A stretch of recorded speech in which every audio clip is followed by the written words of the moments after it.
बिस्मिल्लाहिर्रहमानिर्रहीम। अस्सलाम वालेकुम स्टूडेंट्स, आई होप सो कि आप सब ठीक होंगे। आज हम पंजाब बोर्ड की तरफ से जो न्यू बुक आई है फर्स्ट ईयर की, आज आप उसके चैप्टर नंबर 4 के कंप्लीट न्यूमेरिकल सोल्व करेंगे। तो न्यूमेरिकल नंबर 4.1 की मैं आपके साथ स्टेटमेंट पढ़ती हूँ। हमें कहा गया है a machine gun fires 6 bullet per minute with a velocity of 700 meter per second. हमें कहा गया है कि एक मशीन गन है, वो मशीन गन 6 बुलेट्स को फायर करती है 1 मिनट के अंदर और उन बुलेट की वेलोसिटी गिवन है 700 मीटर पर सेकंड। कहा गया है if each bullet has a mass of 40 gram, अगर हर बुलेट का मैस 40 ग्राम हो, then find the power develop by the gun.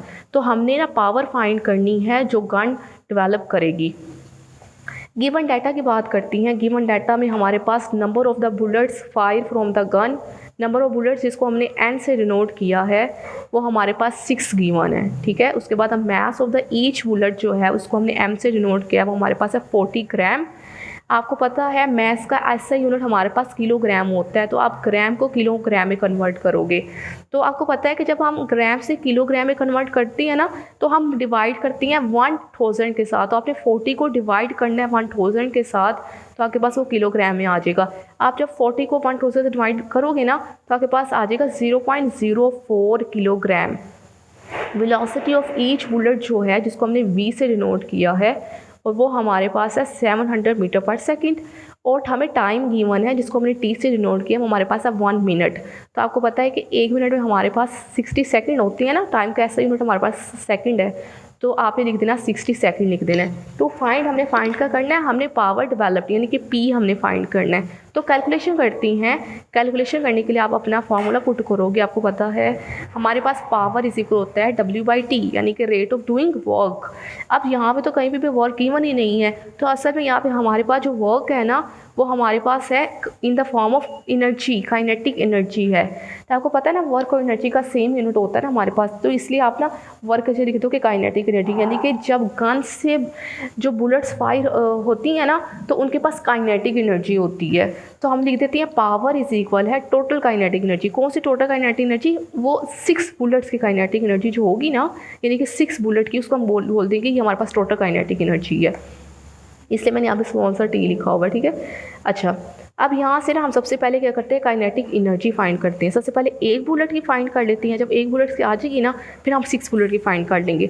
तो काइनेटिक एनर्जी ऑफ 1 बुलेट जो है हमारे पास आ जाएगी। आपको पता है काइनेटिक एनर्जी का फार्मूला हमारे पास होता है 1/2 mv का स्क्वायर। तो आपने ना जस्ट अब ना यहाँ पे अपनी वैल्यूज पुट करनी है काइनेटिक एनर्जी ऑफ 1 बुलेट के लिए। तो जब आप 1 बुलेट के पुट को करोगे ना, तो आपके पास काइनेटिक एनर्जी आ जाएगी 1/2 m। मैथ आपके पास क्या गिवन था 0.04, आपने 0.04 पुट कर देना है।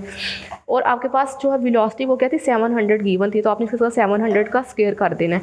अब आपने जस्ट कैलकुलेटर पे ना अपनी वैल्यूज़ को कैलकुलेट करना है, तो आपके पास यहाँ पे ना आंसर आ जाएगा। यानी कि जब आप 700 का स्क्वायर लोगे ना, जो आएगा वैल्यू उसको आपने 0.04 से मल्टीप्लाई करना है, फिर आपने 2 से डिवाइड करना है, तो आपके पास आ जाएगा 9800 जूल आपके पास आ जाएगी। यानी कि ये एक बुलेट की काइनेटिक एनर्जी आई है। हमने 6 बुलेट की फाइंड करनी है ना, क्योंकि टोटल 6 बुलेट्स उस गन ने फायर की हैं। तो आप क्या कर दोगे, आप 6 को मल्टीप्लाई कर दोगे जो आपके पास काइनेटिक एनर्जी आई है। आप 6 को मल्टीप्लाई कर दोगे 9800 के साथ ना, तो आपके पास 6 बुलेट की जो काइनेटिक एनर्जी आ गई ना, चाहे इसको टोटल काइनेटिक एनर्जी कह लो या 6 बुलेट की काइनेटिक एनर्जी कह लो, वो आपके पास आ गई है 58800 जूल। अब आपने ना इसको इक्वेशन नंबर 1 में पुट कर देना है, ठीक है। यानी कि हमारे पास पावर जो थी, हमारे पास जो पावर है वो इक्वल आ गई है, पावर इज इक्वल है टोटल यानी कि 6 बुलेट की kinetic energy divided by time. तो 6 बुलेट की काइनेटिक एनर्जी आई थी 5880, आपने 5800 पुट कर दिया और डिवाइड बाय टाइम। टाइम आपके पास क्या था 60 था, तो आपने 60 से इसको डिवाइड कर दिया। तो हमारे पास ना यहाँ पे आ जाएगा, जब आप 5880 को 60 से डिवाइड करोगे ना, तो आपके पास आंसर आ जाएगा 980। तो हमारे पास जो पावर है ना वो आ गई 980 वाट। असल में ये वही पावर हमारे पास आई है जो गन जो है वो डेवलप करेगी 6 बुलेट को फायर करते वक्त। आई होप सो कि आपको इस न्यूमेरिकल की समझ आ गई है। स्टूडेंट्स, हमारे पास आगे है न्यूमेरिकल नंबर 4.2। 4.2 में हमें कहा गया है a family uses 10 kilowatt of power. एक फैमिली है, वो फैमिली जो है वो 10 किलोवाट पावर जो है वो यूज़ करती है। Direct solar energy is incident on the horizontal surface at an average rate of 300 वाट पर मीटर स्क्वायर। तो कह रहे हैं कि लेट्स सपोज हमारे पास ये एक सरफेस है, ठीक है। इस सरफेस इसकी ना यानी कि ये जो हमारे पास सोलर प्लेट आप सपोज कर लो, इस सोलर प्लेट की ना हॉरिजॉन्टल सरफेस पर डायरेक्ट सोलर एनर्जी पड़ रही है, ठीक है, इस तरह से। तो हमें ना अब देखिए ज़रा, ये गिवन है 300 मीटर वाट पर मीटर स्क्वायर। अब वाट पर मीटर स्क्वायर है ना, वाट पर मीटर स्क्वायर है, तो आपको पता होना चाहिए, देखिए वाट हमारे पास यूनिट होता है पावर का, और मीटर स्क्वायर हमारे पास होता है एरिया। पावर बाय एरिया किसको, पावर बाय एरिया को क्या कहते हैं, इंटेंसिटी। तो ये जो लिखा होगा ना वाट पर मीटर स्क्वायर, ये 300, ये हमारे पास इंटेंसिटी गिवन है, ठीक है।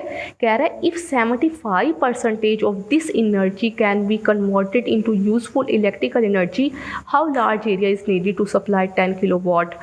हमें यहाँ पे कह रहा है कि अगर इस इंटेंसिटी का 75, यानी कि इसी एनर्जी का, इस इंटेंसिटी की एनर्जी का 75% जो है वो यूज़फुल इलेक्ट्रिकल एनर्जी में कन्वर्ट हो रहा है, तो हमने एरिया फाइंड करना है, ठीक है।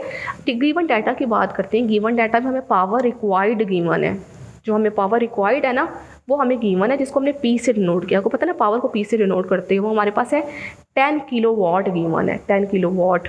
तो ना हम किलो की जगह पुट करते हैं 1000, तो आपने इस किलो की जगह पे ना पुट कर देना है 30, ठीक है, 1000। तो आपके पास आ जाएगा 10 और आगे 1000 और ये वाट, कि हमारे पास पावर का ऐसे यूनिट वाट होता है ना, इसलिए आपने किलो वाट को वाट में कन्वर्ट करना है।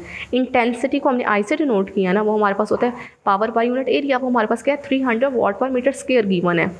अच्छा, अब हमें कहा गया था उसने कि इस इंटेंसिटी का ना कितनी परसेंट जो है एनर्जी का, यानी कि 75% ऑफ दिस एनर्जी, इसी इंटेंसिटी के अंदर जो है इसी की एनर्जी का 75% जो यूज़ हो रहा है। इसका क्या मतलब है, आपको पता है पावर हमारे पास क्या होता है, रेट ऑफ डूइंग वर्क, या ये हमने इसकी जगह एनर्जी लिख लिया। आपको पता है कि एनर्जी का और वर्क का सेम यूनिट होता है ना, तो हम ना यहाँ पे ना लिख देते हैं, पावर की जगह लिख देती हैं E/T। तो ये हमारे पास क्या आ गया, एनर्जी, ठीक है। एनर्जी कौन सी एनर्जी, यूज़फुल एनर्जी। तो कह रहा है कि इसी, ये जो लिखा ना 75 ऑफ दिस एनर्जी, ये कौन सी एनर्जी है, इसी इंटेंसिटी के अंदर से निकली है एनर्जी, ठीक है। इसी इंटेंसिटी की एनर्जी, यूज़फुल एनर्जी का कितना परसेंट यूज़ हो रहा है, 75%। 75% ऑफ 300 इसकी इंटेंसिटी का, इसी इंटेंसिटी का 75% जो है वो यूज़फुल एनर्जी में कन्वर्ट हो रहा है, ठीक है। इस मैंने एनर्जी का जब लिख दिया है E/T, पावर की जगह ना, पावर की जगह ये पावर है, पावर की जगह मैंने लिख दिया E/T इंटू यूज़फुल, कौन सी energy, useful energy divide by area as it is आ गया। तो हमारे पास कितना एनर्जी, 75%, तो 75% लिख दिया, मल्टीप्लाई आपने करना है किसके साथ, इसी इंटेंसिटी के साथ, वो क्या 300। तो अब हमारे पास ये आ गई जगह यूज़फुल एनर्जी, यानी कि पावर जो है ना वहाँ के पास यूज़फुल, यानी कि मैं दोबारा इसकी जगह पावर लिख दिया, कौन सी power, useful power divide by area आ गया 75 एज इट इज़। आपको पता है परसेंटेज जो है वो हमारे पास किसके बराबर होता है, हमारे पास होता है परसेंटेज वाली होती है 1/100। तो मैंने इस परसेंटेज की जगह लिख दिया 100, 1/100 ना, डिवाइडेड बाय में बटे की फॉर्म में 100 लिख दिया, multiply as it is 300 as it is, 2 0 से कट गए। जब आप 3 को 75 से मल्टीप्लाई करोगे ना तो आपके पास आ जाएगा 225। ये कौन सी आई है हमारे पास इंटेंसिटी, ये हमारे पास आ गई है उस इसी इंटेंसिटी का यूज़फुल वर्क जो हो रहा है ना वो आ गई है। तो 225 वाट पर मीटर स्क्वायर, आपने ये वाली इंटेंसिटी यूज़ करनी है। ये कौन सी इंटेंसिटी है, ये यूज़फुल है, ये इस इंटेंसिटी का वो वाली एनर्जी है जो यूज़फुल हो रही है, ठीक है। हमने यहाँ से एरिया फाइंड करना ना, तो आप यहाँ से इंटेंसिटी का फॉर्मूला लिखो, इंटेंसिटी इज इक्वल है पावर, कौन सी power, required power divide by total area, ठीक है। यहाँ से आपने किसको सेपरेट करना है, एरिया को सेपरेट करना है। एरिया को आप ले जो इंटेंसिटी की जगह पे, इंटेंसिटी को ले आओ एरिया की जगह पे, तो आपके पास जो एरिया इक्वल आ जाएगा power required divide by intensity, ठीक है। कौन सी इंटेंसिटी, यूज़फुल वाली जो अभी हमने फाइंड की है। अब आप वैल्यूज पुट कर दो, पावर रिक्वायर्ड क्या थी 10,000, आपने 10,000 लिख दिया, और आई का के पास इंटेंसिटी जो आई है 225, तो आपने इसका 225 लिख दिया। तो आपके पास जो एरिया आ जाएगा ना वो आ जाएगा 44.44 मीटर स्क्वायर, यानी कि ये एरिया आपको रिक्वायर्ड होगा। आई होप सो कि आपको इस न्यूमेरिकल की समझ आ गई। इसको ज़रा आपने गौर से बार बार समझना है, ये थोड़ा ट्रिकी सा है। स्टूडेंट हमारे पास है न्यूमेरिकल नंबर 4.3, हमें कहा गया है if mass of the earth is 6.0 multiply 10 की power 24 kilogram and mass of the sun is 1.99 multiply 10 की पावर 30 किलोग्राम। हमें अर्थ का मास गिवन है और सन का मास गिवन है। कहा गया है the sun is 160 million kilometer away from the earth. जो सन है ना वो ज़मीन से 160 मिलियन किलोमीटर दूर है। Find the value of gravitation potential energy of the अर्थ। आपने ज़मीन की ग्रेविटेशन पोटेंशियल एनर्जी फाइंड करनी है। गिवन डाटा की बात कर लेते हैं। गिवन डाटा में हमारे पास mass of the earth given है, जिसको आप कैपिटल एम ई से डिनोट कर लो या स्मॉल एम ई से डिनोट कर लो। तो आपके पास है 6 मल्टीप्लाई 10 के पावर 24 किलोग्राम। और मास ऑफ द सन, जिसको आप स्मॉल एम से डिनोट कर लो या कैपिटल एम से डिनोट कर लो, वो हमारे पास है 1.99 मल्टीप्लाई 10 की पावर 30 किलोग्राम। हमारे पास आर यानी कि डिस्टेंस गिवन है, जिसको हमने आर से डिनोट किया है, वो हमारे पास है 160 मिलियन किलोमीटर। आपको पता है 1 मिलियन आपके पास होता है 10 लाख के बराबर होता है, और हमारे पास 1 मिलियन में ना 6 सिफर आती हैं, 6 सिफर आती हैं, यानी कि 1 मिलियन जो होता है ना हमारे पास इक्वल होता है 10 की पावर 6 के। तो हमारे पास जो आर है ना, आप उसको पुट कर दो कि 160 मिलियन की जगह आप लिखोगे 10 की पावर 6 मल्टीप्लाई किलो की जगह आप लिखोगे 10 की पावर 3 इंटू मीटर। डिस्टेंस कैसे यूनिट मीटर होता है, इसलिए आप इसको मीटर में कन्वर्ट करना है। 160, अब आपको पता है कि ये दोनों क्या है, बेस सेम है और मल्टीप्लाई हो रही हैं। अगर बेस सेम और मल्टीप्लाई हो रही है तो उनकी पावर्स ऐड हो जाती हैं। तो आपने 6 का 3 को प्लस करना तो आ जाएगा 9 आ जाएगा, यानी कि 10 की पावर 9 आ जाएगा। तो आपके पास आ जाएगा 160 मल्टीप्लाई 10 की पावर 9 मीटर। अब ना आपने क्या करना है, ये ना पॉइंट लास्ट पे है ना, तो आपने ना पॉइंट को उठा के ना फर्स्ट नॉन ज़ीरो के बाद लेकर आना है। फर्स्ट नॉन ज़ीरो हमारे पास है 1, आपने इसको 2 डिजिट मूव करवाना है फ्रॉम राइट टू लेफ्ट। जब हम राइट से लेफ्ट की तरफ जाते हैं तो पावर पॉजिटिव आती है। कितनी डिजिट चली हो, 2 डिजिट चली हो ना, आपने यहाँ से पॉइंट को उठाया और 1 के बाद लेकर गए ना, तो आप 2 डिजिट चली हो तो आ जाएगा 10 की पावर 2, यानी कि 1.60 मल्टीप्लाई 10 की पावर 2 आ गया, मल्टीप्लाई 10 की पावर 9। आप देखिए ज़रा, बेस सेम है और मल्टीप्लाई हो रही है तो पावर क्या हो जाएगी, ऐड हो जाएगी। आपने 9 से 2 को प्लस करना है तो आ जाएगा 11, 10 की पावर 11। आपके पास आ जाएगा 1.60 मल्टीप्लाई 10 की पावर 11 मीटर। टू फाइंड, आपने फाइंड क्या करना है, आपने फाइंड करना है ग्रेविटेशन पोटेंशियल एनर्जी। ठीक है, उसको आप यू से डिनोट कर लो या यू जी से डिनोट कर लो, ये हमने फाइंड करना है। कैलकुलेशन करती हैं, तो कैलकुलेशन करने के लिए हम फार्मूला लिखते हैं। हमारे पास फार्मूला है यू जी इज इक्वल है minus G M E M S divide by R. तो जी हमारे पास क्या है, ये हमारे पास है ग्रेविटेशनल कांस्टेंट, जिसकी ना हमारे पास वैल्यू होती है 6.67 मल्टीप्लाई 10 की पावर -11 न्यूटन मीटर स्क्वायर पर किलोग्राम स्क्वायर। तो आपने ना इस जगह पुट कर दो, इस जी की जगह ना वैल्यू पुट कर दो। इस चीज़ अब इस जी के लिए लिखो माइनस एज इट इज़, जी की जगह लिखो 6.67 मल्टीप्लाई 10 की पावर -11, और मैथ्स ऑफ द अर्थ की वैल्यू पुट करो, क्या है 6 मल्टीप्लाई 10 की पावर 24 पुट कर दो, और मैथ्स ऑफ द अर्थ सन की वैल्यू पुट कर दो 1.99 मल्टीप्लाई 10 की पावर 30 डिवाइडेड बाई आर की वैल्यू पुट कर दो 1.60 मल्टीप्लाई 10 की पावर 11। हमने ये वैल्यूज पुट कर दी। अब आपने बोला करना, आपने इसको कैलकुलेट करना है। जो पावर 10 की पावर मैंने उनको सेपरेट कर लो, और जो 10 की पावर के अलावा वैल्यूज़ है ना उनको आप सेपरेट कर लो, जिसके आपकी कैलकुलेशन आसान हो जाएगी। तो आपने लिख देना माइनस एज इट इज़, फिर आपने करना है 6.67, यहाँ से ना आपने जो है ना वैल्यूज़ उसको करना है। ठीक है, देखो ज़रा यहाँ से क्या होगा, 6.67 लिख दिया, मल्टीप्लाई 6 को लिख दिया, मल्टीप्लाई 1.99 को लिख दिया, डिवाइड बाई 160 को लिख दिया। अब 10 की पावर्स को हम इकट्ठा करते हैं। 10 की पावर क्या, -11, और ये क्या 10 की पावर 30। आपको पता है दोनों वैल्यू से मल्टीप्लाई हो रही है तो पावर ऐड हो जाएगी। तो आपने करना है, आपने सबसे पहले -11 लिखना है, फिर 10 की पावर 24 प्लस 24, फिर 10 की पावर प्लस 30। अब देखिए 10 की पावर 11 जो डिवाइड है ना, डिवाइड में पावर क्या होती है, माइनस होती है। जब ये 10 की पावर ऊपर जाएगी तो क्या हो जाएगी, -11 हो जाएगी। ठीक है, आपने इस सारी वैल्यूज़ को ना करना है, 10 की पावर इसको, ये सब वैल्यूज़ को करना है प्लस माइनस, तो आपके पास आ जाएगा 10 की पावर 32 आ जाएगा। ठीक है, 10 की पावर 32। आप अपने ना इनको कैलकुलेटर पे कैलकुलेट करोगे ना जब आप, तो आपके पास ना भला क्या वैल्यू आएगी, आपके पास वैल्यू आ जाएगी यहाँ पे, आपके पास आ जाएगा माइनस एज इट इज़ 49.77 आएगा, मल्टीप्लाई 10 की पावर 32 जूल आएगा। अब हमने ना इस पॉइंट को ना लेके जा, पहली नॉन ज़ीरो टर्म के बाद, पहले नॉन ज़ीरो वैल्यू के बाद लेकर आना है, यानी कि आपने एक स्टेप मूव करवाना है, पॉइंट को ना from right to left move करवाना है। तो आपके पास क्या आ जाएगा, 10 की पावर 1 आ जाएगा। ठीक है, -4.97 मल्टीप्लाई 10 की पावर 1 और इंटू 10 की पावर क्या है 32 के, तो जब आप 1 को प्लस करोगे, क्योंकि पावर मल्टीप्लाई हो रही है ना, तो सॉरी बेस सेम है और मल्टीप्लाई हो रही है तो पावर ऐड हो जाएगी। 32 के अंदर आप 1 को प्लस करोगे तो 33 आ जाएगा, 10 की पावर 33। आपके पास अर्थ की ग्रेविटेशनल पोटेंशियल एनर्जी यू जी जो है वो इक्वल आ जाएगा -4.97 मल्टीप्लाई 10 की power 33 joule. I hope so कि आपको इस न्यूमेरिकल की समझ आ गई है। फ्रेंड्स हमारे पास आगे न्यूमेरिकल है 4.4 में हमें कहा गया है an object weighing 98 newton is dropped from the height of 10 metre.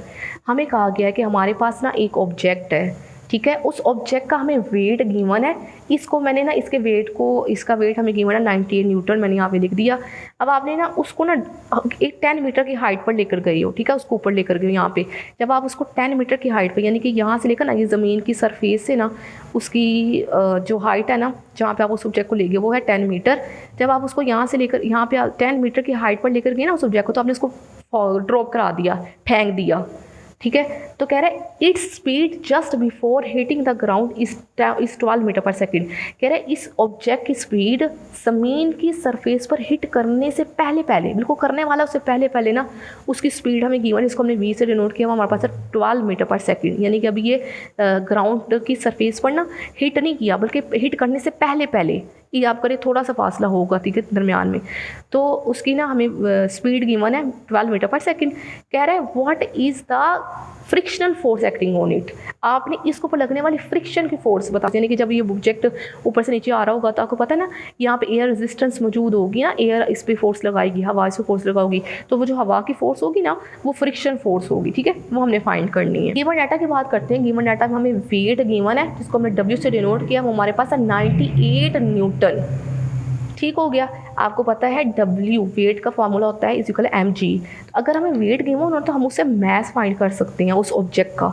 तो हम ना यहाँ से ऐसे करेंगे, पहले ना मैस फाइंड कर लेते हैं। आपने करना मैस अपनी जगह पे रखना है, जो जी साथ मल्टीप्लाई हो रहा है ना, आपने उसको ना इक्वल की दूसरी साइड पे ले जाना है, तो मल्टीप्लाई हो रहा है, इक्वल की दूसरी साइड पे जाएगा तो क्या हो जाएगा, डिवाइड हो जाएगा। तो हमारे पास जो मैस है ना इक्वल आ जाएगा W/G। W की वैल्यू क्या है 98 और G की वैल्यू क्या होती है, G हमारे पास ग्रेविटेशन एक्सेलरेशन है जिसकी वैल्यू हमारे पास होती है 9.8।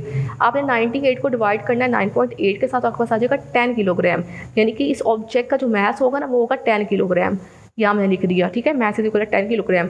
अब हाइट फाइंड करनी है आपने। हाइट को ना हमने हाइट हमें गिवन है, हाइट हमारे पास गिवन है जिसको हमने a से डिनोट किया, वो हमारे पास है 10 मीटर, और हमें वेलोसिटी गिवन है जिसको हमने v से डिनोट किया, वो हमारे पास है 12 मीटर पर सेकेंड। फाइंड हमें फाइंड करना है, हमने फ्रिक्शनल फोर्स फाइंड करनी है जिसको हमने स्मॉल f से डिनोट किया है। कैलकुलेशन करती हैं, तो कैलकुलेशन करने के लिए जो आपने कन्वर्जन ऑफ एनर्जी पढ़ा था ना, यानी कि किस तरह से काइनेटिक एनर्जी पोटेंशियल एनर्जी में, पोटेंशियल एनर्जी काइनेटिक एनर्जी में कन्वर्ट होती थी, हमने यहाँ पे वो वाला लगाना है। अब देखिए ज़रा, आपने अपनी स्टेटमेंट पे गौर करना है। हमें कहा गया था कि देखिए ज़रा, ये ऑब्जेक्ट जो है ना, ये एक आप इसको सर्टन हाइट पे, यानी कि 10 मीटर की हाइट पर लेकर के आप इसको नीचे फेंक दिया। आप जब ये ऑब्जेक्ट नीचे आ रहा होगा तो इसकी हाइट क्या हो रही है, कम। जब हाइट कम हो रही होती है तो पोटेंशियल एनर्जी क्या होती है, लॉस हो रही होती है, ठीक है। तो आप यहाँ पे लिखोगे loss of potential energy is equal है। आपको पता है कि अगर तो इसकी हाइट कम हो रही है, हाइट अगर कम हो रही हो तो पोटेंशियल एनर्जी होती है कम, तो क्या ज़्यादा होता है, वेलोसिटी ज़्यादा होती है ना। हाइट कम हो रही है, ऑब्जेक्ट ऊपर से नीचे आ रहा है, ऊपर से नीचे गिर रहा है, उसकी हाइट तो कम हो रही है, इसका मतलब उसकी पोटेंशियल एनर्जी लॉस हो रही है, लेकिन उसकी स्पीड क्या हो रही है, बढ़ रही है। वेलोसिटी क्या हो रही है, बढ़ रही है। स्पीड बढ़ने से उसकी काइनेटिक एनर्जी क्या होगी, गेन होगी। तो आपके पास जो फार्मूला आएगा ना वो होगा loss of potential energy is equal है gain in kinetic energy plus work भी तो यहाँ पे हो रहा है, वर्क हो रहा है अगेंस्ट द फ्रिक्शन के अगेंस्ट भी वर्क हो रहा है। तो ये इक्वेशन आपने लिख लेनी है, ठीक है। दोबारा पढ़ रही हूँ, loss of potential energy is equal है gain in kinetic energy plus work against the friction. अब अपने ना यहाँ पे पोटेंशियल एनर्जी का फॉर्मूला लिख लेना है। पोटेंशियल एनर्जी हमारे पास होती है mgh is equal, kinetic energy का फार्मूला हमारे पास होता है 1/2 mv का स्क्वायर, और वर्क का फार्मूला को पता है क्या होता है, F.D होता है ना। तो हमारे पास जो डिस्टेंस है वो किस फॉर्म में कन्वर्ट हो रहा है, वर्टिकल डिस्टेंस, हाइट की फॉर्म में हो रहा है ना। तो आपने डिस्टेंस जगह लिख दिया एज, तो आपने ना यहाँ पे वर्क का फार्मूला लिख दिया F इंटू एच ला गया, ठीक है। हमने यहाँ से ये F फाइंड करना है ना, तो आप करो इस जो ये है ना, इसको आप इक्वल की दूसरी साइड पे ले जाओ, ठीक है। काइनेटिक एनर्जी वाले को ना पोटेंशियल एनर्जी के साथ ले आए, तो आपके पास ये इक्वेशन आ जाएगी। आपके पास आ जाएगा स्टूडेंट्स, आपके पास आ जाएगा mgh माइनस 1/2 mv का स्क्वायर इज इक्वल है F इंटू एच। अब हमने सर जस्ट वालिस पुट करते हैं, यानी कि मैंने इसको सीधा करके लिख लिया F एच इज इक्वल है mgh माइनस 1/2 mv का स्क्वायर। मैथ्स क्या था 10 पुट कर दो। जी क्या था हमारे पास, ग्रेविटेशन एक्सेलरेशन जिसकी वैल्यू हमारे पास 9.8 होती है, और हाइट क्या थी 10 minus 1/2 as it is. Maths क्या था 10 और वेलोसिटी क्या थी 12 का स्क्वायर कर दिया, ये F के बराबर आ गया, ठीक है। अब आपने इसको कैलकुलेटर पे कैलकुलेट करना है, आपने 10 को मल्टीप्लाई करना है 10 के साथ, तो क्या आ जाएगा आपके पास आ जाएगा यहाँ पे 100, फिर आपने 100 को 9.8 से मल्टीप्लाई करोगे तो आपके पास आ जाएगा 980। माइनस 2 1 2 5 10, 12 का स्क्वायर क्या होता है 144, 144 को जब आप 5 से मल्टीप्लाई करोगे तो आपके पास आ जाएगा 720। अब आपने 980 में से ना माइनस कर देना है 720, तो आपके पास आ जाएगा 260 जूल आ गया। यहाँ से अब हमने तो फ्रिक्शन फोर्स फाइंड करनी है ना, एज को आप यहाँ पे ले आओ, तो एज को मल्टीप्लाई हो रहा है ना, जब इक्वल साइड पे आएगा तो बच्चों का डिवाइड हो जाएगा, और एज हमारे पास क्या है 10 है, तो आपने 260 को डिवाइड कर देना 10 के साथ, तो आपके पास 0 0 से कट गया तो 26 आपके पास आ गया, यानी कि जो फ्रिक्शन फोर्स होगी ना तो आपके पास आ जाएगी 26 न्यूटन। ये हमारे पास हमारा रिक्वायर्ड आंसर आ गया है। स्टूडेंट्स आगे हमारे पास है न्यूमेरिकल नंबर 4.5। हमें कहा गया है a 75 watt fan is used for 8 hour daily for 30 days. कह रहा है एक 75 वाट का एक पंखा है, वो पंखा हर रोज़ 8 घंटे चलता है 30 दिन के लिए। हमने फाइंड करना आपने energy consumed in electrical unit, हमने एनर्जी कंज्यूम फाइंड करनी है, जो ये पंखा जो एनर्जी कंज्यूम करेगा ना हमने वो फाइंड करनी है, किसमें इलेक्ट्रिकल यूनिट में फाइंड करनी है। इलेक्ट्रिकल यूनिट हमारे पास होता है किलोवाट आवर, मतलब किलोवाट आवर मैंने फाइंड करनी है। और पॉइंट बी में कहा गया है electricity bill of the fan, हमने पंखे का इलेक्ट्रिकल बिल फाइंड करना है। इफ़ 1 यूनिट कॉस्ट, हमें 1 यूनिट कॉस्ट गिवन है, वो हमारे पास क्या है, वो हमारे पास है 22.5 रुपीज़ गिवन है। अगर आपको न्यूमेरिकल आ गया ना तो अपने घर का जो बिल होता है ना वो भी आप अपने यूनिट से ना बाय मीटर से तो फाइंड कर सकते हो। गिवन डाटा की बात करती हैं, गिवन डाटा में हमें पावर गिवन है, पावर को हम पी से डिनोट करेंगे, वो हमारे पास है 75 वाट। तो अभी मैंने बताया कि उसने बोला था कि आपने ना इलेक्ट्रिकल यूनिट में फाइंड करनी है एनर्जी ना, तो हमारे पास इलेक्ट्रिकल जो यूनिट होता है ना, इलेक्ट्रिकल एनर्जी का यूनिट होता है ना, वो होता है किलो वाट आवर। तो हम ना वाट को ना किलो वाट में कन्वर्ट करेंगे, ठीक है। तो आपको पता है कि अगर हमने खुद से किलो में कन्वर्ट करना होगा ना तो आप अपनी वैल्यू को 1000 से डिवाइड करोगे। आप ना हमें खुद से किलो चाहिए ना, तो खुद से किलो लिखने के लिए आप क्या करोगे, आप अपनी गिवन वैल्यू को ना 1000 से डिवाइड कर दोगे। तो आप 75 को ना 1000 के साथ डिवाइड करोगे तो आपके पास किलो वाट आ जाएगा, ठीक है। 75 को 1000 से डिवाइड करो, आपके पास आ जाएगा 0.075 किलो वाट। और टाइम हमें क्या गिवन है, टाइम को हम टी से डिनोट किया, वो हमारे पास था 8 और पर डे यानी कि 8 घंटे एक दिन में, ठीक है। आपने 8 और लिखना, बटा डाल के डे लिख लेना है। एक दिन में ना 8 घंटे यूज़ कर रहा है, मल्टीप्लाई कितने दिन के लिए, 30 डेज़ के लिए। आप लिखना है 8 और थोड़ा सामने लिखना है 8 और डिवाइड बाई डे, यानी कि एक दिन के 8 घंटे, मल्टीप्लाई कितने दिन है, 30 दिन है, तो और मल्टीप्लाई कर देना 30 डेज़ के साथ। तो क्या होगा आपके पास यहाँ पे, आपके पास ये वाला 30 डे से कट जाएगा ना। आपने, अब दोबारा अगेन बता रही हूँ, आपने ना टाइम को टी से डिनोट करना है। एक दिन में 8 घंटे जो है पंखा चल रहा है, तो आप लिख दोगे 8 और डिवाइडेड बाई डे, ठीक है। एक दिन में 8 घंटे मल्टीप्लाई कितने दिन है, 30 डेज़ है। 30 दिनों में ना 30 दिन मुसलसल वो पंखा चलता है, 8 घंटे एक दिन में चलता है डेली का मतलब पर डे, तो इसलिए लिखिए। अब डे से कट जाएगा ना, तो अब आप 8 को मल्टीप्लाई कर दोगे 30 के साथ, तो आपके पास आ जाएगा 240 आ जाएगा, तो ये आपके पास और में आ गया, ठीक है। और में तो किलो वाट और ही देखा, टाइम और में आ गया, और जो हमारे पास पावर है वो किलो वाट में आ गई है। अब हमने कॉस्ट हमें गिवन है, कॉस्ट पर यूनिट हमें गिवन है, वो क्या थी हमारे पास 22.5 यूनिट, यानी कि एक यूनिट की हमें वैल्यू गिवन है 22.5 रुपीज़। तो फाइंड का करना है, हमने एनर्जी फाइंड करनी है और टोटल कॉस्ट फाइंड करनी है। कैलकुलेशन करती हैं, तो कैलकुलेशन करने के लिए ना आपने पावर का फॉर्मूला लिखना है, पावर इज इक्वल है E/T, ठीक है। W जो ना वो यहाँ पे एनर्जी की फॉर्म में है, वर्क जो हो रहा है ना वो एनर्जी की फॉर्म में हो रहा है, तो पावर इज इक्वल है E/T। तो यहाँ से हमने E फाइंड करना है ना, E अपनी जगह पे रहेगा, ये T को आप P के साथ जाके मल्टीप्लाई करवा दो, तो आपके पास यहाँ से ना एनर्जी फार्मूला आ गया, E इज इक्वल है P क्रॉस T। पावर क्या थी हमारे पास 0.075 किलो वाट, मल्टीप्लाई टाइम क्या था 240 और था, तो आपने ना 0.075 को मल्टीप्लाई कर देना 240 के साथ, तो आपके पास यहाँ पे आ जाएगा 18। तो हमारे पास जो एनर्जी है ना वो आ गई है 18 किलो वाट और। तो किलो वाट और क्या यूनिट किसका था, इलेक्ट्रिकल एनर्जी का यूनिट था, तो आपके पास लिख दिया, चाहे आप इसको किलो वाट और लिख दो, चाहे आप उसको लिखो एनर्जी इज इक्वल 18 यूनिट लिख दो। टोटल कॉस्ट फाइंड करनी है ना, तो हमारे पास 18 यूनिट जो है उस पंखे ने कंज्यूम की हैं, ठीक है, एनर्जी के। तो आपने 18 को मल्टीप्लाई कर देना, एक यूनिट की वैल्यू क्या थी 22.5 थी, तो आपने जब ना 18 को 22.5 के साथ मल्टीप्लाई करोगे ना तो आपके पास 405 रुपीज़ आ जाएगा, ठीक है। टोटल कॉस्ट यानी कि टोटल कॉस्ट उस पंखे की 18 घंटे, अगर उसने 18 यूनिट चला है ना तो 405 उसकी रुपीज़ होगी, ठीक है, वैल्यू। आई होप सो कि आपको इसकी टोटल कॉस्ट की समझ आ गई। थोड़ा सा आगे हमारे पास है न्यूमेरिकल नंबर 4.6 में कहा गया है if an object of mass 2 kilogram is throne up from the ground.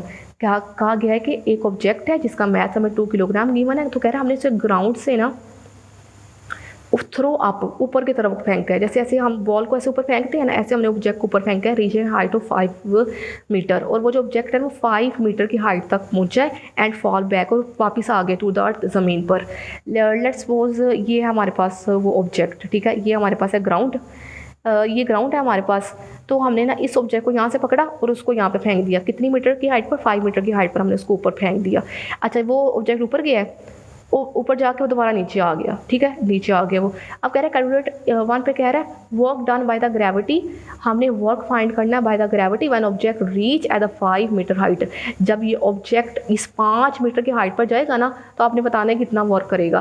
तो बी में कहा जा रहा है work done by the gravity when the object come back to the ground, और जब ये ऊपर से नीचे आएगा ना, नीचे बैक आएगा ना अर्थ पर, तो तब भी आपने वर्क फाइंड करना है। और थर्ड में कहा गया total work done by the gravity, फिर आपने टोटल वर्क फाइंड करना इन अपवर्ड, आप ऊपर जाते हुए जब ऑब्जेक्ट, और जब नीचे आएगा डाउनवर्ड, जब वो नीचे आएगा तो उस मोशन में ना आपने टोटल वर्क फाइंड करना है। Also mention physical significance of the result, फिर आपने उसकी सिग्निफिकेंस जो आपके पास टोटल वर्क आएगा ना, तो आपने बताना है कि इसकी फिजिकल सिग्निफिकेंस क्या है। अच्छा, अब गिवन डाटा की बात करते हैं। गिवन डाटा में हमारे पास मैस गिवन है जिसको हमने एम से डिनोट किया, वो हमारे पास है 2 किलोग्राम, और हाइट जिसको हमने ए से डिनोट किया है वो हमारे पास है 5 मीटर। हमने 3 चीज़ें फाइंड करनी है, हमने अपवर्ड वर्क फाइंड करना है, डाउनवर्ड वर्क फाइंड करना है, टोटल वर्क फाइंड करना है। अच्छा, अब हम ना ऐसे करते हैं, और ना यहाँ पर याद रखना आपने, उसने कहा है कि निगलेक्टिंग एयर रेजिस्टेंस को हमने निगलेक्ट रखना है।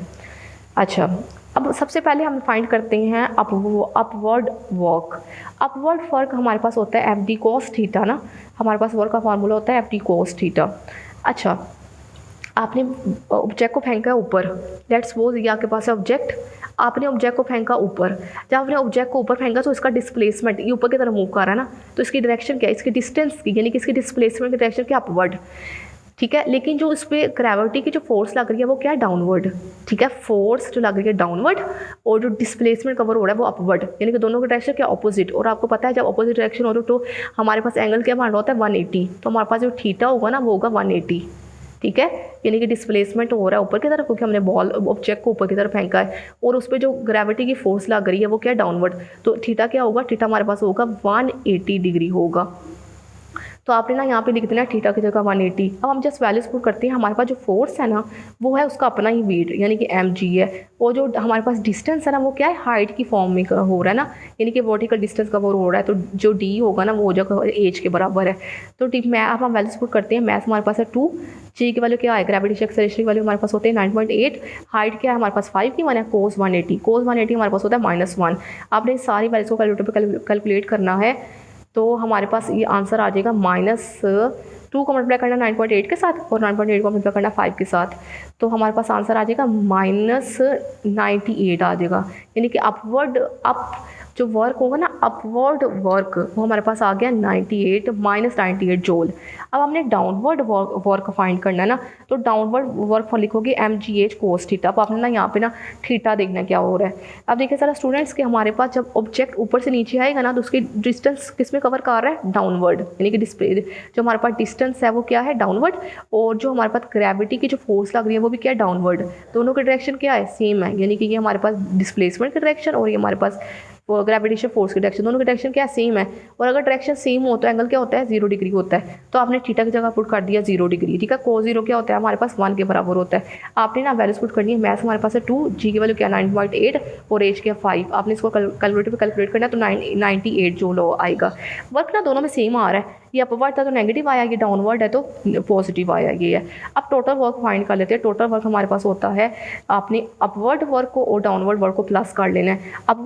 अपवर्ड वर्क हमारे पास आ गया -98 प्लस, और डाउनवर्ड वर्क आ गया 98 क्या हो जाएगा, कैंसिल हो जाएगा, ताकि पास टोटल वर्क आ गया 0।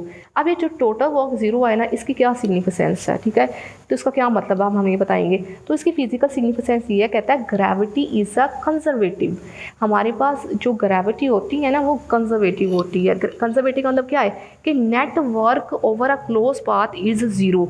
आपके पास जब भी क्लोज पाथ होगा ना तो उस क्लोज पाथ के जो होगा ना वर्क, नेटवर्क, वो हमेशा ज़ीरो होगा। और ज़ीरो का मतलब क्या है कि नेटवर्क ज़ीरो का मतलब क्या है, इसका मतलब है कि no net energy is transfer, कोई भी एनर्जी ट्रांसफ़र नहीं होगी इसमें ना, इसका ये मतलब। आई होप सो कि आपको समझ आ गई है। स्टूडेंट्स आगे हमारे पास है न्यूमेरिकल नंबर 4.7। 4.7 हमें कहा गया है an electrical motor of 1 horse power is use to run a water pump. कह रहा है एक वाटर पंप को रन करने के लिए जो इलेक्ट्रिकल मोटर होती है ना वो 1 हॉर्स पावर यूज़ करती है। Water pump takes 15 minute to fill the tank of 400 liter at the height of 10 meter. कहता है जो पानी का जो वाटर टैंक है ना, वाटर पंप जो है ना वो 15 मिनट लेता है उस टैंक को फिल करने के लिए। कितना पानी फिल करता है, 4 लीटर वो टैंक में पानी फिल करता है, और जो टैंक है ना वो 10 मीटर की हाइट पर पड़ा हुआ है। ठीक है, 1 HP यानी कि 1 हॉर्स पावर की वैल्यू हमारे पास होती है 746 से। आपको ज़ुबानी याद होनी चाहिए। अगर वो आपको नहीं एग्जामिनर दे सकता, बाज़ दफ़ा नहीं देता वो ना, तो आपने याद रखना है 1 हॉर्स पावर इज इक्वल होता है 746 वाट। फाइंड आपने ये में क्या फाइंड करना है, आपने actual input work by the electric motor to fill the tank. आपने जो है इलेक्ट्रिकल मोटर का एक्चुअल वर्क फाइंड करना है जब वो टैंक को फिल करेगी, और बी में हमने करना है एक्चुअल आउटपुट वर्क डन। आपने आउटपुट वर्क फाइंड करना है, यानी कि आसान लफ्ज़ों में हमने इनपुट वर्क और आउटपुट वर्क फाइंड करना है। गिवन डाटा की बात कर लेते हैं। गिवन डाटा में हमारे पास पावर गिवन है जिसको हमने पी से डिनोट किया है, वो हमारे पास है 1 HP। HP क्या है, हॉर्स पावर, वो हमारे पास होती है 746 वाट। टाइम जिसको हमने टी से डिनोट किया वो हमारे पास है 15 मिनट। मिनट को सेकंड में कन्वर्ट करने के लिए आप क्या करोगे, आप 60 से मल्टीप्लाई कर दोगे। जब आप 15 को 60 से मल्टीप्लाई करोगे ना तो आपके पास आ जाएगा 900 सेकंड आ जाएगा। मैथ्स ऑफ द वाटर आपके पास गिवन है, आपको ना लीटर में गिवन है, तो आपने यहाँ पे लेट कर लेना है 1 लीटर इज इक्वल 1 kg के बराबर है। ठीक है, तो ना हमने यहाँ पे 400 लीटर है ना, तो आपने 400 किलोग्राम लिख दिया, क्योंकि हमने 1 लीटर को 1 किलोग्राम के बराबर लेट कर लिया है। हाइट जिसको हमने ए से डिनोट किया है वो हमारे पास क्या गिवन है, 10 मीटर गिवन है। टू फाइंड हमने इनपुट वर्क और आउटपुट वर्क फाइंड करना है। अच्छा स्टूडेंट्स, अब हम कैलकुलेशन करती हैं। कैलकुलेशन करने के लिए आपने इनपुट वर्क लिख देना, इनपुट वर्क इज इक्वल है P क्रॉस T। अब कैसे आए ये देख ले ज़रा। आपको पता है हमारे पास पावर का फॉर्मूला होता है रेट ऑफ डूइंग वर्क, यानी कि पावर इज इक्वल है W/T। तो अगर मुझे यहाँ से वर्क फाइंड करना है ना तो मैं T को मल्टीप्लाई कर दूँगी P के साथ। ठीक है ना, तो आपके पास W इज इक्वल आ जाएगा P क्रॉस T आ जाएगा। ठीक है, अब मैंने यहाँ से यही लिख दिया, मैंने लिख दिया इनपुट वर्क इज इक्वल है P cross T। P power क्या है 746 पुट कर दें। टाइम क्या था आपके पास 900 पुट कर दो। अब आपने ना 746 को मल्टीप्लाई करना 900 के साथ, तो आपके पास आंसर आ जाएगा 671,400 जूल। अब ना हमने ना किलो जूल में लिखना है अपना। तो देखिए ये पॉइंट है लास्ट पे, तो आपने इसको 3 डिजिट मूव करवाना है, यानी कि 1 2 3 डिजिट। जब आप इसने राइट से लेफ्ट की तरफ जब आप किए ना तो आपके पास आ जाएगा 10 की पावर 3 आ जाएगा। ठीक है, 10 की पावर 3 3 डिजिट चले हो ना, 1 2 3, तो आपके पास आएगा 10 की पावर 3, और 10 की पावर 3 को हम क्या लिख देंगे, जो के लिख देंगे। ठीक है, के, तो आपके पास आएगा 6671.4 इंटू किलो जूल। ये आपके पास आ गया इनपुट वर्क। अब हमने आउटपुट वर्क फाइंड करना है। तो स्टूडेंट्स आउटपुट वर्क फाइंड करने के लिए आप क्या करोगे, आप लिख दोगे formula FD cos theta. F क्या है हमारे पास इन द फॉर्म ऑफ उसका वेट क्या होता है, F इज इक्वल है mg के बराबर, और जो D है वो क्या है हाइट की फॉर्म में। ठीक है, क्योंकि वो टैंक हाइट पे पड़ा हुआ है ना, वर्टिकल डिस्टेंस है, तो D हमारे पास है एज और कोस। अब उनकी वैल्यू क्या आपको पता है ना, आपने पढ़ा कि हमारे पास ना यहाँ पे जो होती है ना फोर्स की डायरेक्शन वही होती है डिस्टेंस की डिस्प्लेसमेंट की डायरेक्शन, वेलोसिटी की डायरेक्शन। तो इस वजह से करा इन दोनों के दरमियान क्या एक एंगल आ जाएगा 0। ठीक है, cos 0। अगर आपको ये मुश्किल लग रहा है ना कि एंगल का, तो आप डायरेक्ट लिख दो, आप लिख दो आउटपुट वर्क इज इक्वल है mgh। ये वाला फार्मूला डायरेक्ट लिख दो। ठीक है, एम मैथ्स क्या था 400 गिवन है, जी की वैल्यू क्या है 9.8। आपको पता है ना ग्रेविटी एक्सेलरेशन की वैल्यू हमारे पास 9.8 होती है, आप पढ़ के आए हुए हो, और एज हमारे पास क्या गिवन थी 10। अब आपने इस सारी वैल्यू को कैलकुलेटर पे कैलकुलेट करना है, 400 को मल्टीप्लाई करना 9.8 के साथ और 9.8 को मल्टीप्लाई करना 10 के साथ, तो आपके पास आ जाएगा 39200। अब देखिए ज़रा हमने ना इसको ना दोबारा से लिखना किलो जूल में। ठीक है, तो किलो जूल में कन्वर्ट के लिए आप क्या करोगे, आप पॉइंट को 3 डिजिट मूव करवाओगे फ्रॉम राइट टू लेफ्ट। तो यहाँ से ना मैंने इसको यहाँ से पॉइंट को पकड़ा और यहाँ पे ले आई। ठीक है, 1 2 3 जो चलेगा ना, 10 के पावर 3 आ जाएगा, और 10 के पावर 3 की जगह क्या लिख दूँगी, लिख दो कि किलो, तो आपके पास आ जाएगा 39.2 किलो जूल। ये हमारे पास आउटपुट वर्क आ गया। स्टूडेंट्स, आई होप सो कि आपको समझ आ रही हो, अल्लाह करे आपको सारी समझ आ रही हो। अच्छा स्टूडेंट्स, आगे हमारे पास है 4.8। 4.8 में कहा गया हमें, a passenger just arrive at the airport and dragging his suitcase to luggage checking desk. हमें कहा गया कि हमारे पास एक मुसाफिर है, एक पैसेंजर है जो कि एयरपोर्ट पे पहुंचता है और उसके पास ना एक सूटकेस का बैग है जिसमें उसने अपना सारा सामान रखा हुआ है। तो उसने ना उस सामान को ना जाके डेस्क पे जाके ना चेक करवाना है ना, एयरपोर्ट के डेस्क पे। अच्छा, कह रहा है he pulled strap with the force of 200 newton at angle of 45 degree. अब कह रहा है कि वो ना जो पैसेंजर है ना वो 200 फोर्स लगाता है और जो एंगल बनता है ना उसका फ्लोर के साथ वो है 45 डिग्री, और to the displace it 50 meter to the desk, और डेस्क पर लेके जाते हैं ना वो 50 मीटर का डिस्टेंस कवर करता है। अच्छा, मैं ना आपके सामने बनाती हूँ, ये देखिएगा मेरे सामने। असल में ये सारी डायग्राम मैंने बनाई हुई है कि सारा वीडियो लेक्चर मैंने एक दफ़ा रिकॉर्ड किया और वो रिकॉर्ड ही नहीं हुआ, इसलिए ये सारा कुछ एक दूसरी दफ़ा रिकॉर्ड कर रही हूँ। आपने इसको लाइक कर लेना। आ गया कि लेट्स सपोज, ये मैं आपको समझाती हूँ डायग्राम से। लेट्स सपोज ये हमारे पास वो पैसेंजर, ये है उसके पास वो सूटकेस वाला लगेज बैग, ठीक है, सूटकेस वाला लगेज वाला सूटकेस है। ये उसके नीचे 2 टायर लगे हुए हैं। यहाँ पे ना वो लगा रहा है फोर्स, ठीक है, यहाँ पे वो फोर्स ऊपर के ना उसको घसीट रहा है, आगे लेके जा रहा है। तो जो वो फोर्स लगा रहा है ना वो हमारे पास है 200 न्यूटन गिवन है, और कह रहा है कि अब इस फोर्स के साथ जो एंगल बन रहा है ना फ्लोर के साथ, इस फ्लोर का इस फोर्स के साथ जो एंगल बन रहा है ना थीटा, वो हमारे पास है 45 डिग्री, और वो डिस्टेंस कवर कर रहा है ना वो हमारे पास है 50 मीटर, यानी कि उसको ऐसे पढ़ के ऐसे आगे लेके जा रहा है, ठीक है। तो हमने क्या फाइंड करना है, हमने वर्क फाइंड करना है, वर्क, ठीक है। गिवन डाटा की बात करते हैं। गिवन डाटा में फोर्स गिवन है जिसको हमने एफ से डिनोट किया वो हमारे पास है 200 न्यूटन, और एंगल जिसको हमने थीटा से डिनोट किया वो हमारे पास है 45 डिग्री, डिस्टेंस जिसको हमने डी से डिनोट किया वो हमारे पास है 50 मीटर। टू फाइंड हमने फाइंड करना है, हमने वर्क फाइंड करना है जिसको हमने डब्ल्यू से डिनोट किया है। कैलकुलेशन करती हैं। कैलकुलेशन करने के लिए आप डब्ल्यू का यानी कि वर्क का फॉर्मूला लिखोगे F d cos theta. Just values put करो। फोर्स क्या है 200, डी क्या है 50 गिवन है ना, कॉस और थीटा क्या है 45 डिग्री। आपने इस सारी वैल्यूज़ को ना कैलकुलेटर पे कैलकुलेट करना है। कैसे करना है, सबसे पहले आपने कैलकुलेटर पे कॉस 45 फुट कर निकालना है। जो वैल्यू आएगी उसको 50 से मल्टीप्लाई कर देना, जो वैल्यू आएगी उसको 200 से मल्टीप्लाई कर देना। तो आपके पास आ जाएगा 71, ठीक है। अब आप अपने ना इसको दोबारा से किलो जूल में लिखना है। पॉइंट को आखिर से उठाओ और 3 डिजिट मूव करवाओ, 1 2 3, राइट टू लेफ्ट जाओ, तो वह क्या आ जाएगा 10⁻³ आ जाएगा। 10⁻³ को क्या लिख दोगे आप, किलो में लिख दोगे, तो आपके पास आ जाएगा 7.0 मल्टीप्लाई 10⁻³ जूल, तो आपका आ जाएगा 7 किलो जूल आपके पास आ गया वर्क। यानी कि ये जो बंदा है ना, ये जो पैसेंजर है, ये हमारे पास वर्क करेगा 7 किलो जूल वर्क करेगा। आई होप सो कि आपको इस न्यूमेरिकल की समझ आ गई है स्टूडेंट। हमारे पास है न्यूमेरिकल नंबर 4.9। तो 4.9 की मैं स्टेटमेंट पढ़ती हूँ। A 1200 kilogram car is running at a speed of 40 meter per hour. कहा गया कि एक कार है, उसका मैथ्स हमें गिवन है 1200 किलोग्राम, तो वो 40 किलोमीटर पर आवर की स्पीड के साथ रन कर रही है कार। कह रहा है how much power will be expended by it to accelerate at 2 meter per second square. तो कह रहा है कि आपने उसकी पावर फाइंड करनी है अगर उसका एक्सेलरेशन जो है वो 2 मीटर पर सेकंड हो। गिवन डाटा की बात करती हूँ। गिवन डाटा में हमें मास ऑफ द कार गिवन है जिसको हमने एम से डिनोट किया है, वो हमारे पास है 1200 किलोग्राम।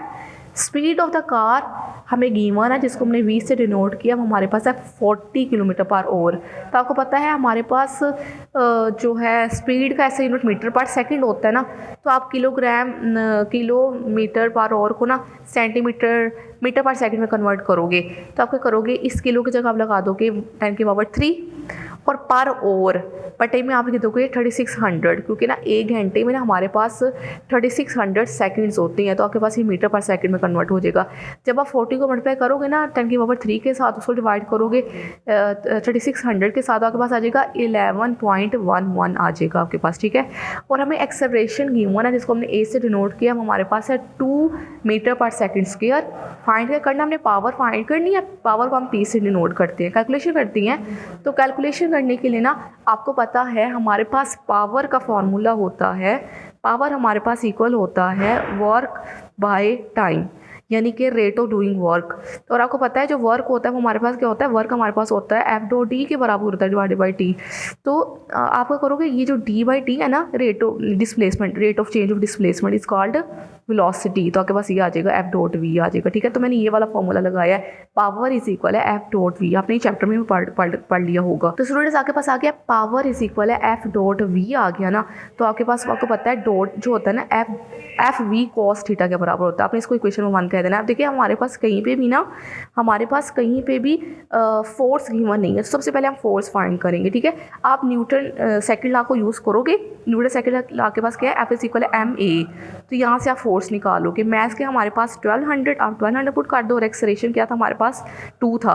जब आप 1200 को 2 से मल्टीप्लाई करोगे ना तो 2400 न्यूटन आपके पास फोर्स आ जाएगी। अब फोर्स भी आ गई है, वेलोस स्पीड भी है, तो आप वैल्यूज में पुट कर दो। इक्वेशन में आपके पास पावर इज इक्वल आ जाएगा एफ डॉट वी। तो एफ क्या है हमारे पास, एफ हमारे पास है जो हमने अभी फाइंड किया 2400, और वी हमारे पास क्या है, वी हमारे पास है 11.11, और कॉस तो हमारे पास यहाँ पे अब ना वो एंगल की डायरेक्शन क्या होगी, आपको पता है कि हमारे पास ना जो फोर्स की डायरेक्शन होती है ना वही हमारे पास, यानी कि वेलोसिटी की जो डायरेक्शन होती है ना वही फोर्स की डायरेक्शन होती है, ठीक है। तो दोनों की डायरेक्शन कैसी है, मैं तो कोस के वाले कोस आपके पास थीटा क्या होगा 0, और कोस 0 क्या होता है 1 होता है ना। तो कोस 0 की जगह आपने लिख देना है 1 लिख देना है। तो अब आपने इस सारी वैल्यूज़ को ना कैलकुलेटर पे कैलकुलेट करना है। कोस 0 1 को मल्टीप्लाई करना है 11 को मल्टीप्लाई करना है 2400 के साथ, तो आपके पास आ जाएगा 26 4 दफ़ा 6.67 वॉट आ जाएगा। तो हमने ना अपना पॉइंट को ना 3 डिजिट मूव करवाना है फ्रॉम राइट टू लेफ्ट, मतलब आपने पॉइंट को यहाँ से उठाना है और 3 डिजिट के बाद ले जाना है। क्यों, क्योंकि हम 10 की पावर 3 में किलो में लिखना चाहते हैं। तो आपके पास आ जाएगा 26.67 मल्टीप्लाई 10 की पावर 3। तो 10 की पावर 3 की जब क्या पुट कर दो, या किलो पुट कर दो, तो आपके पास पावर का जो आंसर आ जाएगा ना, आपके पास आ जाएगा 26.67 kilo watt is your required answer. Student आगे हमारे पास लास्ट न्यूमेरिकल है इस चैप्टर नंबर 4 का, जिसकी मैं आपके साथ स्टेटमेंट पढ़ रही हूँ 4.10 की। हमें कहा गया a 200 gram apple is lifting to 10 metre and then dropped. कह रहा है हमारे पास एक 200 ग्राम का एक एप्पल है। लेट्स सपोज देखिए सर, ये हमारे पास एक एप्पल, ठीक है। कह रहा है हमने इसको ना 10 मीटर की हाइट पर लेकर गए। आप 10 मीटर तक ना इसको आप यहाँ से ज़मीन की सरफेस से उठा के इसको 10 मीटर तक लेकर गए हो, ठीक है। जब आप इसको 10 मीटर की हाइट पर लेकर गए ना एप्पल को, तो आपने वो करा दिया, इसको ड्रॉप करा दिया, नीचे फेंक दिया। कहता है व्हाट इज़ इट्स वेलोसिटी, इसकी वेलोसिटी क्या होगी when it hit the ground, जब ये एप्पल जाके इस ज़मीन को, इस ग्राउंड को हिट करेगा ना, तो कह रहा है कि इसकी स्पीड क्या होगी, वो आपने स्पीड फाइंड करनी है। कह रहा है अज्यूम डैट, आपने अज्यूम करना है that of 75% of the work done in lifting the apple is transfer to the kinetic energy of the by the time it hit the ground. कह रहा है कि जब ये एप्पल ग्राउंड को हिट करेगा ना, तो 75% इसका जो वर्क होगा वो अपनी एनर्जी को वो ट्रांसफ़र कर देगा अपने आप को काइनेटिक एनर्जी में, ठीक हो गया। अब गिवन डाटा की बात करते हैं। गिवन डाटा में हमें मास ऑफ द एप्पल गिवन है, जिसको हमने एम से डिनोट किया, वो हमारे पास है 200 ग्राम। आपने ग्राम को किलोग्राम में कन्वर्ट करना है, तो आप अपनी वैल्यू को 1000 से क्या करोगे, डिवाइड करोगे। आपने 200 को 1000 से डिवाइड कर देना है, तो आपके पास 0.2 किलोग्राम आ जाएगा, ठीक है। मास हाइट हमें गिवन है, जिसको हमने एच से डिनोट किया, वो हमारे पास है 10 मीटर। उसके बाद हमें एफिशिएंसी गिवन है, जिसको हमने n इन 2% से डिनोट कर दिया, वो हमारे पास है 75%। हमने वेलोसिटी फाइंड करनी है, वेलोसिटी को हमने v से डिनोट करना है। अब कैलकुलेशन करती हैं। कैलकुलेशन करने के लिए आप अपना वर्क का फार्मूला लिखोगे, W इज इक्वल है FD cos थीटा, ठीक है। और F हमारे पास क्या था, इसका अपना ही वेट mg, और D हमारे पास डिस्टेंस जो है वो क्या है, और ये वर्टिकल डिस्टेंस कवर हो रहा है ना हाइट की फॉर्म में, तो आपने डिस्टेंस की जगह लिख दिया, यहाँ पे एज लिख दिया, ठीक है। और कोस हमारे पास आ गया 0 डिग्री। हमारे पास इन दोनों में डायरेक्शन नहीं, कि फोर्स और डिस्प्लेसमेंट की डायरेक्शन सेम है, कि ऑब्जेक्ट नीचे आ रहा है नट्टी तक, ठीक है ना। तो हमारे पास उसकी डायरेक्शन और जो उस पर लगने वाली फोर्स दोनों की डायरेक्शन सेम है, इसलिए कोस 0 हो जाएगा, ठीक है। कोस 0 हो गया। कोस 0 की वैल्यू हमारे पास होती है 1। अब आपने वैल्यू पुट करनी है, मैथ्स की जगह पुट करो 0.2, और ये जी ग्रेविटेशनल एक्सेलरेशन की वैल्यू पुट करो 9.8, ठीक हो गया। और हाइट क्या है 10 पुट कर दो, और कोस 0 1। अब आपने इन सारी वैल्यूज़ को ना 0.2 को 9.8 के साथ और इंटू 10 के साथ अप्लाई करोगे ना, तो आपके पास ये वर्क आ जाएगा, ठीक है। वर्क आपके पास आ जाएगा 19.6 जूल आ गया वर्क। अब वो कह रहा था कि आपके पास जो काइनेटिक एनर्जी होती है द ग्राउंड, जब ये एप्पल ग्राउंड को हिट कर देगा तो उसकी काइनेटिक एनर्जी जो है वो 75% होगी उसके अपनी वर्क के बराबर। ठीक है, तो आप काइनेटिक एनर्जी इसी को लिख दोगे 75, और ये परसेंटेज की वैल्यू आपको पता ना क्या होता है, परसेंटेज हमारे पास होता है 1/100 के बराबर होता है। तो आप परसेंटेज की जगह पुट कर दो 1/100 मल्टीप्लाई वर्क, हमारे पास वर्क की वैल्यू क्या है 19.6, तो आपने 19.6 पुट कर दो। अब आपने सारी वैल्यूज को कैलकुलेटर पे कैलकुलेट करना है तो आपके पास आंसर आ जाएगा 14.7 जूल। ये हमारे पास काइनेटिक एनर्जी आ गई है। अब काइनेटिक एनर्जी आ गई है ना, तो अब आप काइनेटिक एनर्जी का फॉर्मूला लगाओ और वहाँ से वेलोसिटी फाइंड कर लो। तो काइनेटिक एनर्जी आपके पास आ गई है 1/2 mv का स्क्वायर, mv का स्क्वायर। ये 2 यहाँ पे डिवाइड हो रहा है, आपने इसको मल्टीप्लाई करा देना है, 2 को आपने मल्टीप्लाई करा देना है काइनेटिक एनर्जी के साथ। मैस m मल्टीप्लाई हो रहा है तो वहाँ जाके इक्वल की दूसरी साइड पे जाके डिवाइड हो जाएगा। ठीक है, तो आपके पास यहाँ v का स्क्वायर है ना, तो आपने ना स्क्वायर को खत्म करना है, हमें तो वेलोसिटी चाहिए ना, तो आप क्या करोगे वेलोसिटी के लिए ना दोनों साइड पर अंडर रूट ले लोगे, तो क्या होगा ये स्क्वायर अंडर रूट से कैंसिल हो जाएगा ना, तो आपके पास ये आ गया v आ गई। ठीक है, आपके पास आ गई वेलोसिटी, वेलोसिटी इक्वल आ गया under root 2 into kinetic energy divide by m। ये हमारे पास फार्मूला आ गया।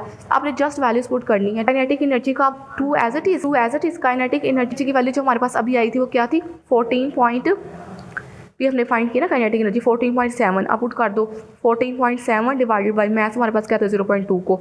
अब आपने 2 को मल्टीप्लाई करना है 14.7 के साथ, उसको डिवाइड करना है 0.2 के साथ, आपके पास जो आंसर आएगा आपने उसको अंडर रूट ले लेना है, तो आपके पास कैलकुलेटर पे वैल्यू आ जाएगी 12.1 मीटर पर सेकेंड। तो ये हमारे पास आ गई है वो वेलोसिटी, जब वो एप्पल जब ग्राउंड पे आके हिट करेगा ना तो इतनी वेलोसिटी के साथ हिट करेगा 12.1 मीटर पर सेकंड की वेलोसिटी के साथ। आई होप सो कि स्टूडेंट्स आपको सारे न्यूमेरिकल्स की समझ आ गई है। थैंक यू सो मच, दुआ में याद रखिएगा।